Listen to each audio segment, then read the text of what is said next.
For our next transformation lesson, we are looking at reflection of graphs. And there's usually two reflections that we're going to do, reflection over the y-axis and then reflection over the x-axis. So your line of reflection over the y-axis looks like this,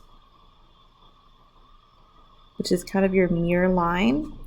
And how you could read it out is that if you had a vertex here, we are 2 away from our y-axis. So on the reflection, again, you're 2 away from the y-axis. If we're looking at the reflection over the x-axis, this is your line of reflection, and the same sort of thing, but you're looking in relative to the x-axis. If you look at your vertex, this was 2 away from the x-axis, and then your new graph will be 2 away from the x-axis on the other side. And then the same thing would happen for the other points. In general, if you want to perform transformations, the original graph, xy, will be changed to negative xy, and reflection of the x-axis will be changed from xy to x negative y. So your typical rule is if you're reflecting over the y-axis, your x values are going to negate. If you're reflecting over the x-axis, your y values will negate. So I'm just going to draw some pictures here that you could reflect. So just copy the picture I have down.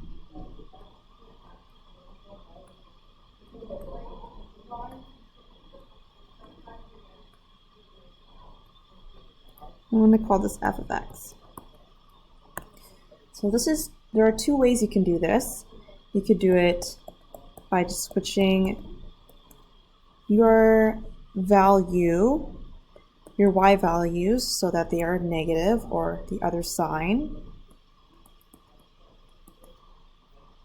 And you can name some of those points. So we have -3, 0, -2, 1, +2, 1, and 3, and -2.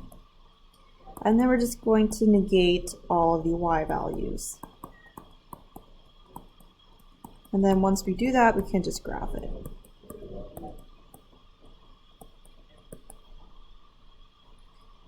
Okay, so we saw the point at -3, 0, -2, -1,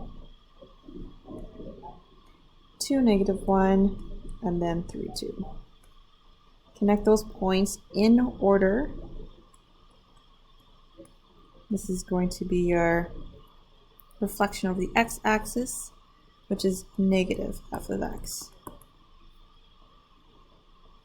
The domain of your new function is from -3 to 3, and then your range is from -1 to 2. That is for negative f of x. I want to compare between f of x. Your domain did not change, but your range did. It was from -2 to 1. So if you compare between our 2 ranges, it looks like they switched and the signs switched. Okay, I'm going to draw another graph that we can reflect.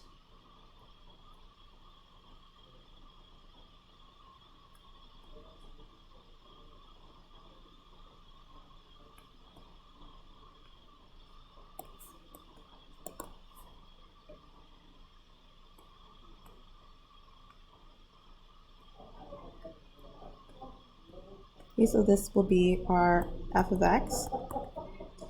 And then now we want to find f of negative x. So for this one, we're going to negate our x values, but your y stay the same. This is our line of reflection. I'm going to do a different method now. You can certainly use the algebraic method that we did just above in example 1, or you can just eyeball this. So as I said before, if you compare between f of x, my new point should be just on the other side of my y-axis. So if I'm 1 away over here, then my new point should also be 1 away. So I have a point here. If this one is 1, 2, 3 away, then I should have a point 1 2, 3 away over here. And then I would have one at the bottom as well, and then I can do one from this side. So if this one is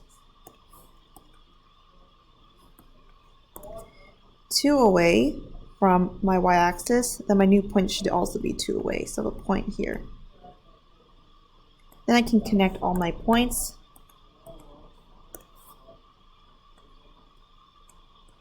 Which looks like this.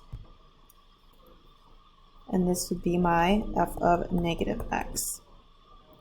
So if you're good at eyeballing it, certainly you can do that. You could also do the more algebraic method and get the same result. So if I'm looking at the domain and range, my domains change this time. For f of negative x is from -2 to 3. And my range doesn't change from f of negative x to f of x. It's from -3 to 3. For f of x, my domain is from -3 to 2. The range did not change. So again, if you compare the two domains, it looks like they switched their places and negated. I want you to try this one on your own, and then when you're ready, press play for the solution. For this, try it yourself.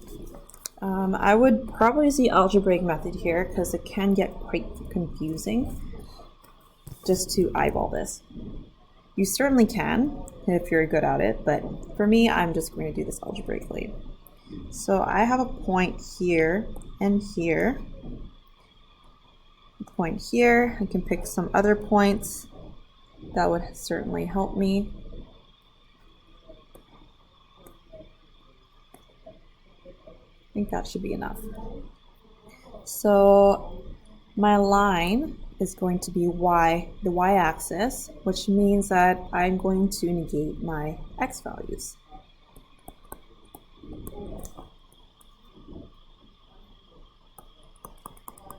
So if I had a point at -4, 0, -1, 0, 0, -2, and 2, 0, my new points are going to be at 4, 0, 1, 0, 0, -2, and -2, 0. So I can graph those new points then.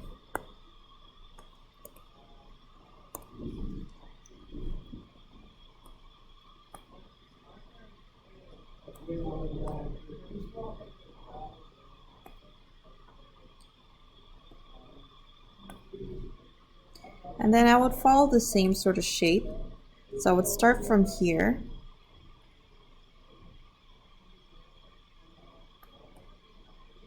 Notice I'm trying to mirror this one.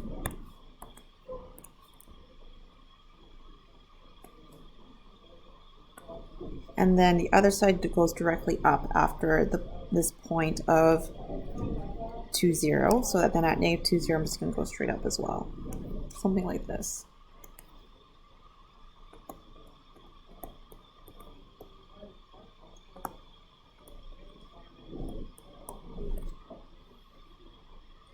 So in this method, for this method, I use the algebraic method to do it.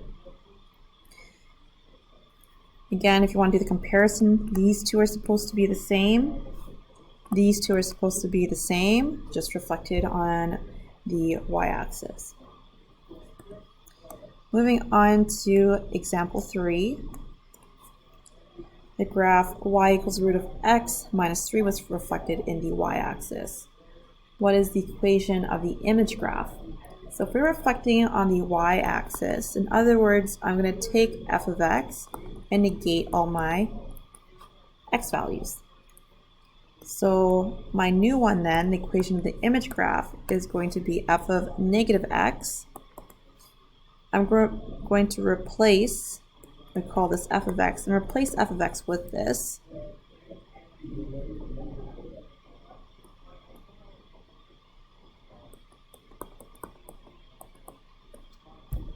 So every time that I see an x, I have to replace it with a negative x in f of x. So this would be the equation of the image graph.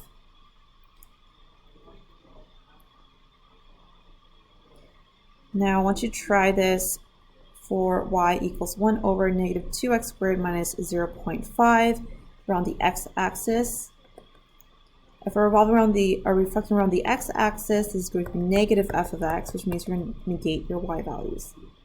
So go ahead and try that when you're ready. Press play. Okay, so for your new graph of negative f of x, let's call this f of x. This is just going to be 1 over negative 2x squared minus 0.5 times it by a negative because of this. And then we can distribute this negative top and bottom. So if I pull out this negative, we're going to get 2x squared plus 0.5. Those negatives are going to cancel out, so 1 over 2x squared plus 0.5 is our final answer.